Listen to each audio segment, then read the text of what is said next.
My name is Lauren, and I work as a nurse. My husband, Eric, is currently a full-time stay-at-home husband. Not long ago, Eric was working as a company employee, but he decided to quit his job because he didn't get along with his new boss. When Eric told me about his decision, I was quite angry that he quit without consulting me first. However, I tried to stay positive, thinking it might be better that he made the decision to leave before the job made him depressed. Although Eric doesn't bring in any earnings anymore, I have a steady job as a nurse. We are also fortunate to live in a house that my mother left to me when she passed away a few years ago. This means we don't have to worry about paying rent, which helps us make a good living without financial stress.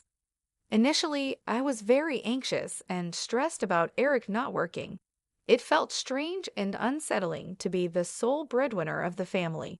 However, over time, I noticed that Eric was doing an excellent job with the housework. He took care of all the chores, cooked meals, and made sure everything was in order. Gradually, I got used to this new arrangement and even started to enjoy our life together more.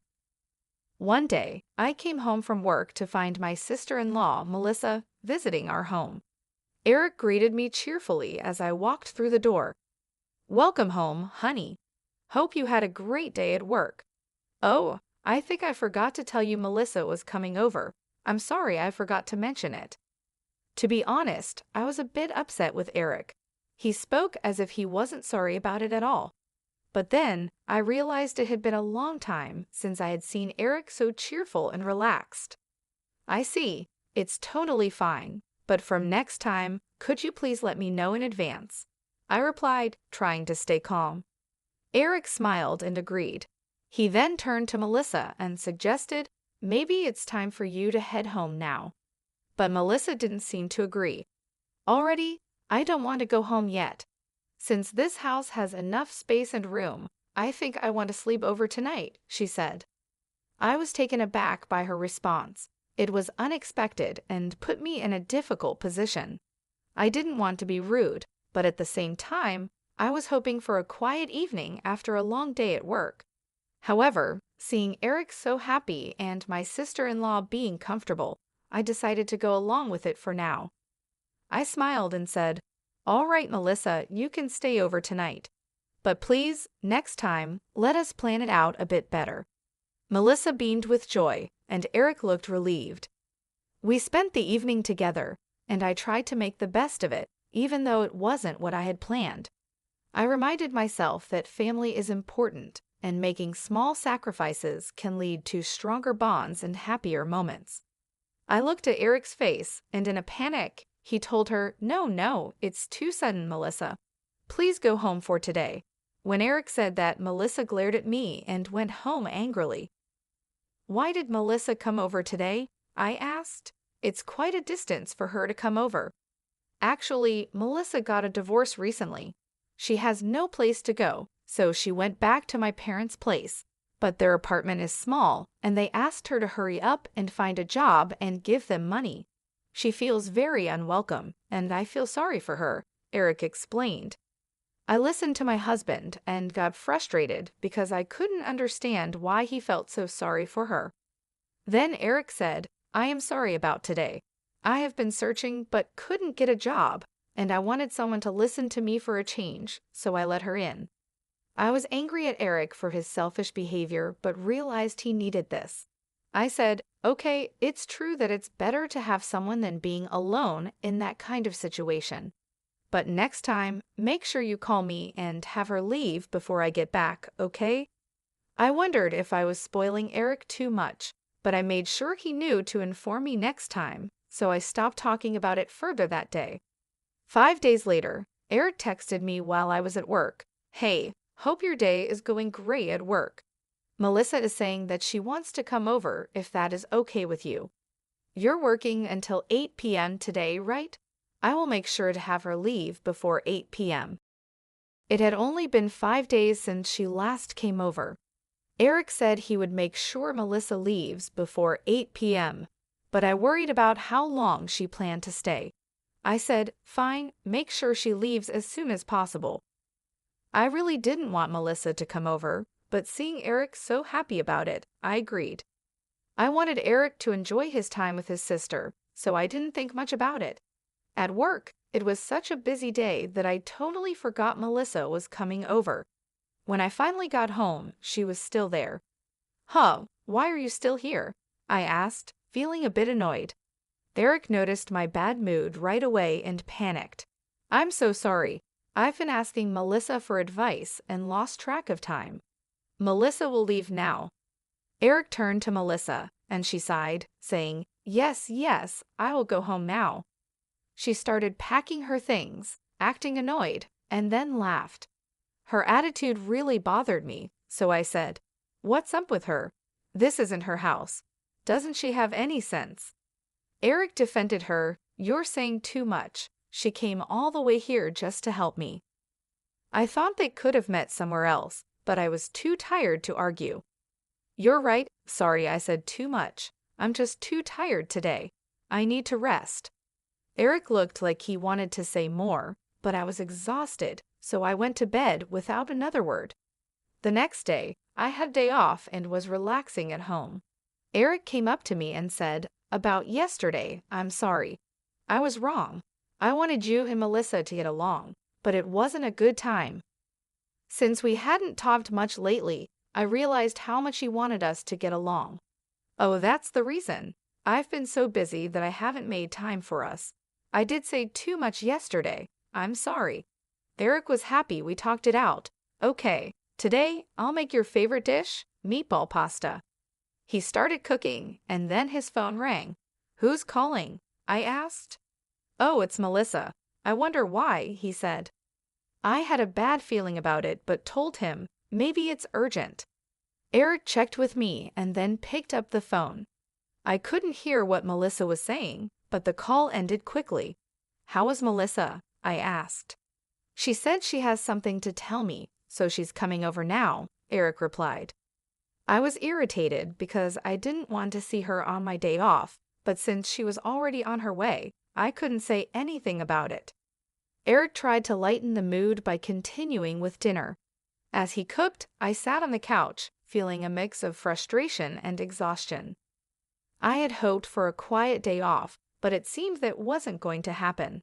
I sighed and decided to make the best of it. Melissa arrived shortly after, knocking on the door with an urgency that matched my bad feeling. Eric let her in, and she walked straight into the living room without much of a greeting. "I have something important to tell you both," Melissa said, her voice serious. I exchanged a glance with Eric, who looked just as puzzled as I felt. "What is it, Melissa?" I asked, trying to keep my voice calm. She took a deep breath and said, "I've been offered a job in another city, and I'm thinking of taking it. But I need a place to stay until I get things sorted out." My heart sank. The last thing I wanted was more disruptions in our already hectic lives. But before I could respond, Eric spoke up. "That's great news, Melissa. Congratulations on the job offer," he said, his face lighting up. "But where do you plan to stay?" Melissa looked at both of us with hopeful eyes. "I was hoping I could stay here, just for a little while. I promise it won't be long." I felt a wave of frustration wash over me. We had just talked about needing more time for ourselves, and now this. But seeing the hopeful look on Melissa's face and Eric's supportive expression, I knew I couldn't outright refuse. "I understand your situation, Melissa," I said, choosing my words carefully. "But we need to set some ground rules if you're going to stay here. It can't be like last time. We need to know in advance when you'll be here, and you need to respect our space." Melissa nodded eagerly. "Of course, Lauren. I'll make sure to follow your rules. Thank you so much for understanding." Eric looked relieved, and I sighed, hoping we could manage this new arrangement without too much trouble. "All right, let's get through dinner first," I said. "Then we can talk more about the details." We sat down for the meal Eric had prepared, and the conversation was mostly light, though I couldn't shake the underlying tension. After dinner, we discussed Melissa's stay in more detail, setting clear boundaries and expectations. As I lay in bed that night, I couldn't help but feel a mix of worry and hope. I wanted to support Eric and Melissa, but I also needed to protect our space and sanity. It was going to be a delicate balance, and I hoped we could manage it without too much strain on our relationship. The days that followed were a test of patience and understanding. Melissa kept to her promise, respecting our space and giving us advance notice of her plans. Eric and I worked on communicating better, making sure to set aside time for just the two of us. In the end, it wasn't easy, but we managed to find a rhythm that worked for everyone. And though it took time and effort, the experience brought us closer together, teaching us the importance of balance and understanding in our relationships. "I'll make Melissa's pasta too," Eric said happily and started cooking. He didn't notice I was upset, and I couldn't understand why he didn't refuse her from coming over. But I thought this was my chance to tell her myself. After 15 minutes, the doorbell rang. Since our house was far from where Melissa was staying, I didn't expect her. But it was Melissa at the door with a big suitcase. I had a bad feeling about this, but let her in. Eric was still preparing lunch, so I asked Melissa, "What happened?" Melissa looked like she was crying and said, "Actually, I got kicked out from my parents' house. They kicked me out because I wasn't working. They said I have no right to stay there. They are such horrible parents, right?" My bad feelings were coming true as I listened. Then Eric said, "What the heck, that sucks. Family is about helping each other out. They are such horrible parents." I was annoyed by what Eric said, but since it wasn't my business, I kept my mouth shut and listened. Melissa said, "You see, I have nowhere to go, so I want you to let me live here." I didn't want Melissa to stay with us and tried to refuse, but before I could, Eric said, "Well, then there's no other choice but for you to stay with us. Luckily, we have a spare room, so stay with us from today." I glared at Eric and he said, "What's with that facial expression? Melissa needs help." I couldn't take it anymore and said, "What are you saying? Don't make this decision on your own. Eric, you're not working, and Melissa, you're not working either, right? I can't support two people on my salary alone." At that moment, something hit me on the head. I didn't know what happened, but then Melissa said, "Eric, don't throw an egg at her." She was laughing hysterically, and when I touched my hair, I felt eggshells. Eric said, "It's your fault, Jessica. Be nicer to Melissa. If you keep having this horrible attitude with Melissa, we're getting divorced. And if we get divorced, you know you'll have to leave this house, right?" Eric looked at me triumphantly, and Melissa looked at me with satisfaction. Since I kept quiet, they thought I was convinced by them. Melissa asked, "Jessica, are you ready to apologize to us? If so, then just go take a shower, and then we can eat the meatball pasta." I prepared to talk about how the three of us were going to live together. Eric happily finished preparing lunch while Melissa snickered at me and relaxed on the couch watching TV. I had something to say to both of them, but instead, I took Melissa's luggage and threw it off the balcony. They were shocked by my sudden action and yelled, "What are you doing? Are you out of your mind?" Eric panicked and told me to go get the stuff I threw out. I replied, "Why should I? This is my house. I won't allow you to do anything anymore." Eric said, "What are you saying? This is our house as husband and wife, so it's my house too. I am letting my sister stay here." I scoffed and laughed, and he asked, "What's so funny?" I replied, "Don't you know that I'm the owner of this house? My mother gave it to me, so you have no right to it." Eric and Melissa looked surprised. They said, "For real? Oh no, that's not right. Even if that's the case, since we're still married, it doesn't really matter, you know." They started mumbling, so I said, "This house is mine. If you want to live with your sister so badly, why don't you rent a house and live with her? Besides, why should I support people who don't work at all? Eric, you worked hard until you quit your job, so I didn't say anything about it. But recently, you haven't been doing any housework either. Honestly, I'd rather live alone." When I told Eric what I had been thinking, he said, "Oh really? So that's what you've been thinking about, huh? Well, I don't want a wife who doesn't take care of my family and can't even thank me for taking care of the house. As he said that, he took out divorce papers. I wondered how he had them prepared so quickly. My sister-in-law looked at me with a huge grin on her face, and I understood that she was the one who came up with this idea. I've already written my part, so all you have to do is fill in your part, Eric said. I'll give you some time to think alone. Since you don't have any other choice, just contact me when you want to apologize, all right? After they said that, both Eric and Melissa left. I quickly took a shower, completed the divorce papers, and went to submit them. I think my husband showed me the divorce papers to scare and threaten me, even though it was Melissa's idea. I've already written my part, so all you have to do is fill in your part, Eric said. I'll give you some time to think alone.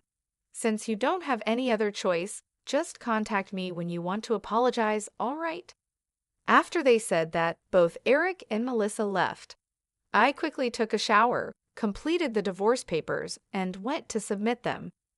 I think my husband showed me the divorce papers to scare and threaten me. Even though it was Melissa's idea, Eric went through with it. I don't want a husband who would do such a thing to his own wife. A few days later, Eric called and asked, "Are you ready to apologize?" I was really angry. "What are you calling about all of a sudden? Why should I contact you? You're just a stranger to me now." Eric sounded confused. "What do you mean, a stranger? Is there something wrong with your brain?" He didn't seem to understand the situation, so I decided to tell him clearly. "I submitted the divorce papers, and it's finalized. So you and I are strangers now.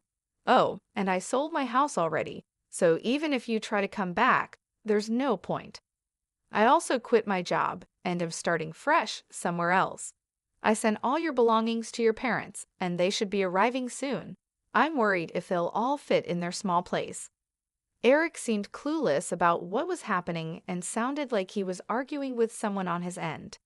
"Anyway, you're the one who suggested the divorce in the first place, right? I have nothing more to say to you. Since I want nothing to do with you, I'm blocking your number. Goodbye." My ex-husband yelled something, but it wasn't my concern. I hung up and blocked his number. A few months later, I happened to visit the area where I used to live. On my way home, I stopped by a supermarket. There, I saw someone who looked like my ex-husband, Eric, working. It seemed like he made a mistake at work, and a younger woman was scolding him. "Oh, how many times do I have to tell you to understand? Don't make me repeat myself," she said while other workers chuckled at the scene. I felt a bit bad for him seeing the situation. He was getting scolded by a much younger woman, and other workers were laughing at him. But there's nothing I can do about it because he's just a stranger to me now. As I watched him, I thought about how things might have been different. If Eric had thought more about how to handle his sister, maybe this wouldn't have happened. Melissa caused so many problems between us, and Eric just went along with it without considering how I felt. But in any case, I'm glad I divorced him.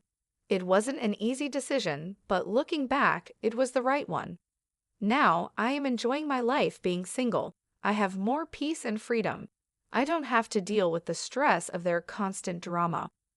Since the divorce, I've had more time to focus on myself. I've started new hobbies, met new people, and even took up a new job that I love. I'm in control of my own life, and it feels great. Seeing Eric in that situation reminded me of how much I've grown.